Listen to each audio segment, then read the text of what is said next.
And I jumped out of the way. I said, oh, my God, this plane's going to crash. This thing came right across, north to south.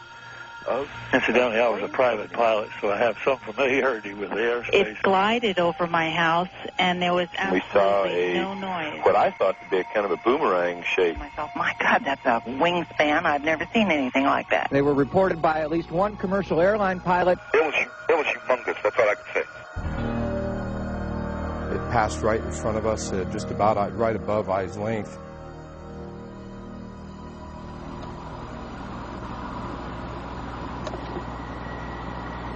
I don't hear anything, do you? No, I don't hear anything. What in the hell is that? It's wide.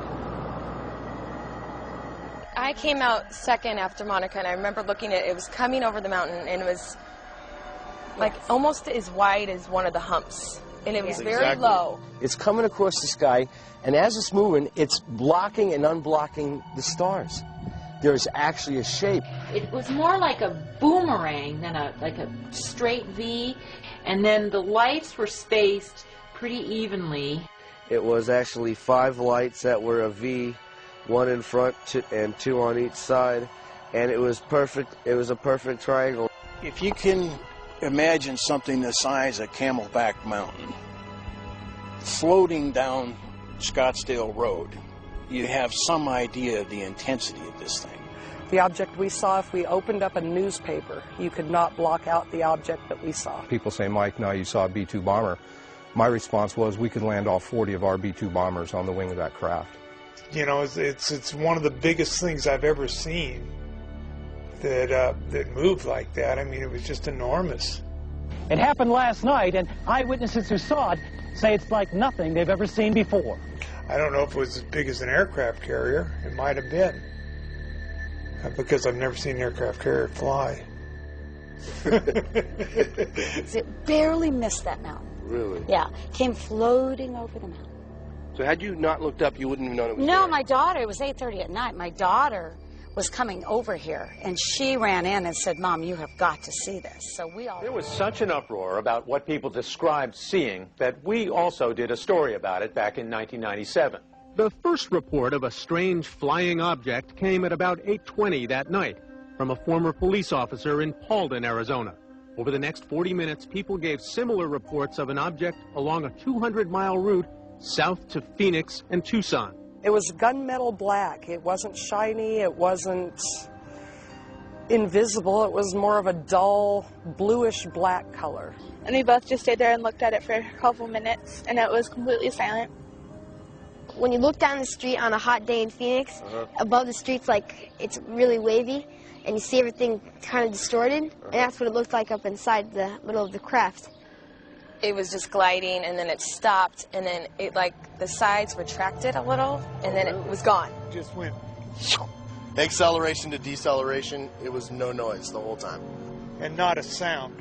Explanations have been tossed about that there were flares, that there were planes flying in formation.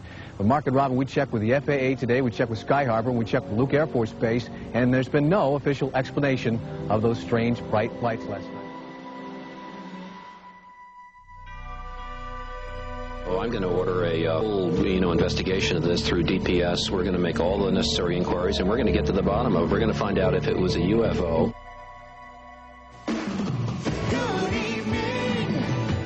I'm Patty Kirkpatrick. Remember those mysterious lights in the sky? Well, the governor says there are new leads in the case. Good evening, Arizona. Governor is holding a news conference on the lights in the sky over Phoenix in March. Let's listen in.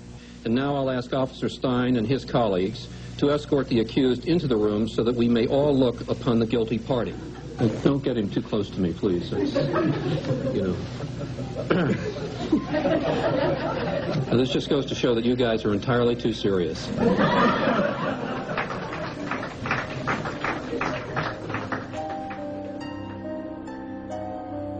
I think what really irritated me was the joke the governor pulled with the Martian.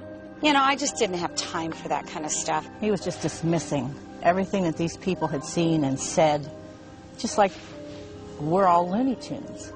And I know what I saw, and that's not what you're telling me what I saw. I didn't see flares. I didn't see A-10 Warthog. So how about we work together and try to figure out what this thing is?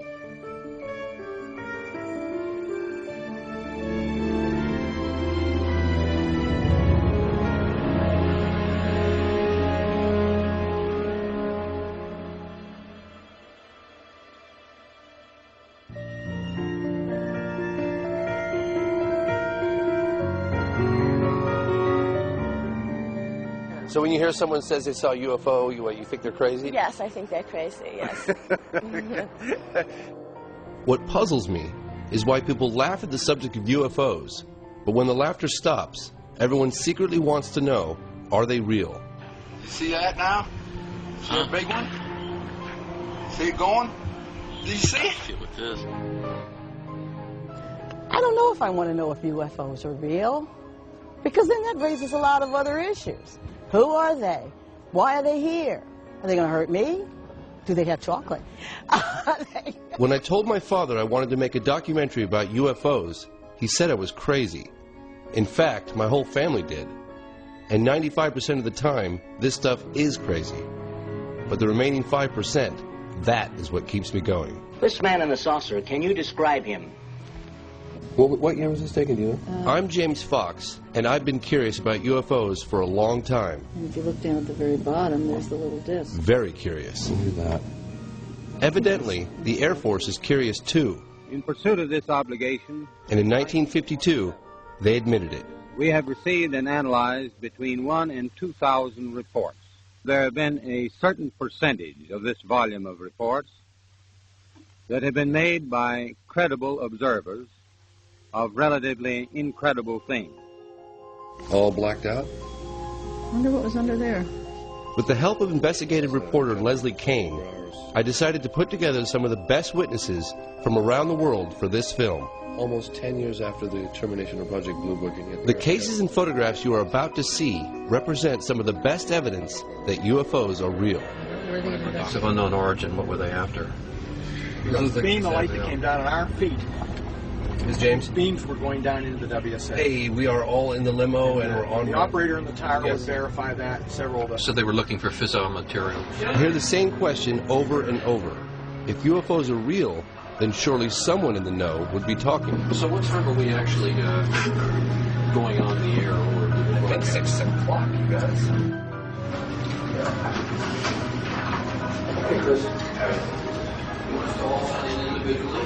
Yes, we need everything.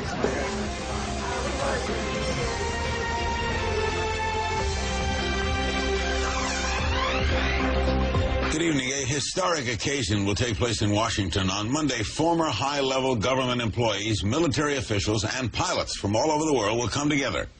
They'll discuss their own UFO sightings and encounters, and they'll do it at the National Press Club in the nation's capital. This group has gathered together to call on the United States government to take an active role in investigating cases involving unidentified flying objects. James Fox, will you be there Monday too? Absolutely, yes. To establish the fact that the phenomenon is real and it's happening worldwide. Fife, are we now saying that the United States is taking this seriously, or is this just an event? I think the United States is taking it seriously, and they need to. It's long overdue. And you're going to moderate it, right? I'm going to moderate it. I'm Fife Symington. In 1997, during my second term as governor of Arizona, I saw something that defied logic and challenged my reality. Before this event, I met with the governor at his home to find out why he ridiculed the sighting. We were in the middle of investigating it and just couldn't get any answers. Paralleling that activity was this almost hysterical environment that was building, the hysteria. The governor told me what was actually going on behind the scenes. And we called Luke Air Force Base, and we called the FAA, and I called various touch base with people. I called my general at the National Guard. Nobody had an explanation. People just sort of said, well, we just don't know what it is. Phoenix Councilwoman Frances Barwood was one of the only elected representatives willing to push for an investigation. I would have thought that they would have wanted to do an investigation, but apparently they would rather ignore it. I don't know why. At Barwood's request, Senator John McCain looked into the matter personally.